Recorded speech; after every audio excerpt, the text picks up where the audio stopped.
Klasifikasi Kingdom Animalia, Phylum Arthropoda, kelas Insecta, ordo Lepidoptera, family Pyralidae, genus Chilo, spesies Chilosaccaripagus. Morfologi penggerek batang tebu bergaris meletakkan telur di bagian bawah permukaan daun. Telur berbentuk pipi dan berwarna bening serta memiliki bintik putih di bagian tengahnya. Gejala serangannya yaitu gejala khas serangan penggerek batang berupa lubang gerekan pada batang tebu dan biasanya disertai kotoran bekas gerekan larva di sekitar lubang. Apabila ruas-ruas batang tersebut dibelah membujur, maka akan terlihat lorong-lorong gerek yang memanjang. Terkadang lubang gerekan menembus pelepah daun. Teknik pengendalian yang pertama ada cara fisik mekanis dengan rogesan, yaitu dengan cara memotong semua pucuk tanaman yang ada tanda-tanda serangan. Pemotongan diusahakan kena ulatnya tetapi tidak sampai merusak titik tumbuhnya. Yang kedua yaitu dengan cara biologis dengan Trichogramma japonicum. Yang kedua ada Lepidiota stigma. Klasifikasi Kingdom Animalia, Phylum Arthropoda, kelas Insecta, ordo Coleoptera, family Scarabaeidae, genus Lepidiota, spesies Lepidiota stigma. Morfologi serangga ini memerlukan sekitar 1 tahun untuk menyelesaikan daur hidupnya. Dewasanya kawin dan bertelur pada tumpukan sampah atau sisa daun sekitar bulan Oktober hingga Desember. Serangga ini merupakan serangga polifag atau pemakan rupa-rupa yang menyerang perakaran berbagai jenis tumbuhan. Fase hidup yang paling mengganggu pertanian adalah fase larva yang dikenal dengan nama umum hama uret atau gayas. Serangga tahap dewasa dikenal sebagai ampal. Gejala serangan yang pertama daun layu dan menguning lalu kering dan mati. Yang kedua akar tanaman habis dimakan uret. Yang ketiga bagian pangkal batang terdapat luka-luka bekas digerek. Yang keempat bagian pangkal batang serta sekitar perakaran terdapat uret. Yang kelima pada serangan yang berat tanaman mudah roboh dan mudah dicabut karena akar-akarnya dimakan uret. Teknik kendaliannya yaitu dengan cara kultur teknis yaitu sanitasi lahan dan penangkapan uret atau pada saat pengolahan tanah, dan ampal pada musim kawin perlu dilakukan secara rutin.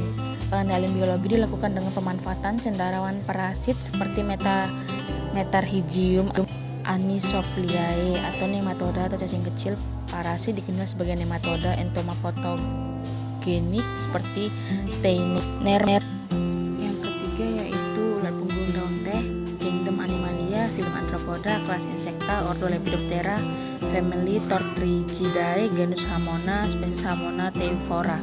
Morfologinya ngengat Hamona mengeluarkan telur yang berbentuk datar. Telur tersebut tersusun dalam kelompok yang berbaris-baris di atas permukaan daun teh. Larva tumbuh menjadi kepompong kemudian keluar menjadi sebagai ngengat dewasa. Ngengat aktif hanya malam hari. Gejala serangan, daun teh tergulung atau berlipat, dan pada serangan berat perdu teh menjadi gundul atau tidak berdaun sama sekali. Teknik pengendalian yang pertama menggunakan perangkap lampu untuk ngengat jantan dan betina, menambah pupuk P dan K, menggunakan agen pengendalian hayati seperti jamur, dan yang terakhir yaitu menggunakan pestisida nabati seperti daun mimba, tuba, dan piretrum.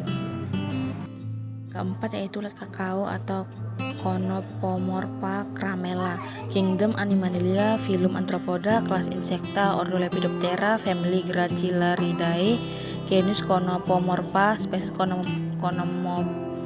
Conopomorpha cramella. Morfologi hama penggerek buah kakao adalah serangga yang bermetamorfosis sempurna. Siklus hidupnya dimulai dari telur yang berubah menjadi larva, dari larva menjadi imago atau serangga dewasa yang akan berkembang biak untuk memulai siklus hidup lagi. Lama waktu yang dibutuhkan dalam satu siklus kurang lebih 35 hari. Gejala serangan buah kakao yang terserang menunjukkan gejala masak awal dengan warna tidak merata. 2. Dapat menyerang buah muda yang berukuran panjang kurang lebih 8 cm sampai buah masak. Yang ketiga, jika buah dibelah tampak biji-biji kakao saling melekat, lengket, dan berwarna kehitaman. Jika tidak berkembang, ukuran biji kecil dan tidak bernas. Teknik pengendaliannya itu dengan menggunakan insektisida hayati atau bioinsektisida dan pemberongsongan buah kakao. Kultur yang kedua yaitu dengan kultur teknis, yaitu dengan pemangkasan, kondomisasi, pemupukan, panen sering, dan sanitasi. Yang terakhir yaitu kembang moncong kelapa. Klasifikasi Kingdom Animalia, Phylum Arthropoda, kelas Insecta, ordo Coleoptera, family Chrysomelidae, genus Brontispa, spesies Brontispa longissima. Morfologi: masa inkubasi telur 3-7 hari. Tahap perkembangan larva sekitar 23-54 hari.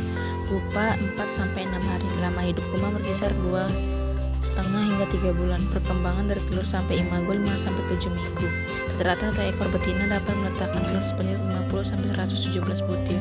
Gejala serangan: larva dan imago Brontispa longissima memakan permukaan dalam janur kelapa yang belum membuka, menimbulkan bercak-bercak berwarna coklat memanjang dan menyatu sehingga janur kelapa menjadi keriput seperti terbakar. Pada serangan berat, anak daun tidak membuka sempurna, asimilasi daun terhambat, buah muda gugur dan dapat mematikan tanaman. Teknik pengendalian yang pertama yaitu kultur teknis dengan pemupukan, pengolahan air, dan sanitasi kebun untuk menunjang pertumbuhan tanaman yang baik. Yang kedua, teknik mekanis dilakukan dengan mengikat, memotong, menurunkan, dan membakar janur kelapa yang terserang hama. Hayati dengan menggunakan parasitoid, predator, dan entomopatogen yang merupakan musuh alami dari hama tersebut.